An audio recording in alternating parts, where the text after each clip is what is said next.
Two things happened this week that were quite annoying. I had two packages delivered to my doorstep, a pair of long pants which I had already requested to return and a pair of short pants which I hadn't opened yet. The return courier carelessly picked up the wrong package, the short pants, and sent it back to the long pants merchant.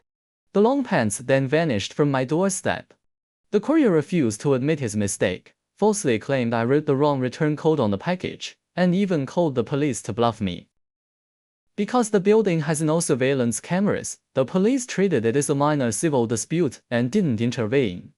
However, the e-commerce platform and the courier company stepped in, investigated the mismatched logistics, and penalized the courier by deducting the money from him. He has now admitted defeat and stopped harassing me. To put an end to the stressful conflict, the courier and I eventually agreed to split the loss, with each of us paying half of the total amount. Today, he sent me another message on WeChat. His tone completely changed from before. He has stopped acting tough and instead started venting his frustration, complaining that he was deeply wronged and felt forced to accept this unfortunate outcome. He said, if it were another courier who's a bit tougher, they wouldn't let this go with you. I am so incredibly frustrated by his attitude.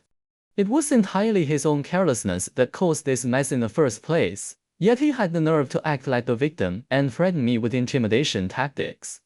It's absolutely ridiculous that I had to deal with his toxic behavior and emotional blackmail when I did nothing wrong. There is another. I recently experienced a missing package issue, and the seller told me to contact the courier directly. However, when I reached out to the delivery guy, he became extremely defensive and emotional.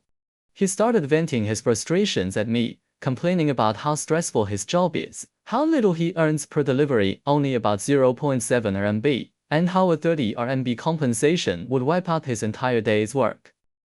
Even though I was the victim who lost the package, I felt bad for his situation.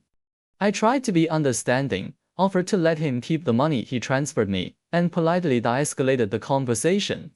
He eventually admitted it was his mistake for not getting a proper signature and told me he would just absorb the loss, but he asked me to lie to the seller and say my family picked it up. In the end, I agreed to drop the issue to avoid further conflict, but the whole interaction left me feeling incredibly shaken, anxious, and worried about potential retaliation since he knows my address. Just thinking that I also suffered a loss, yet I have to patiently guide them because these two couriers know my address and I fear they might come for revenge, and even have to offer concessions, all while they are very rude throughout, and I cannot fight back.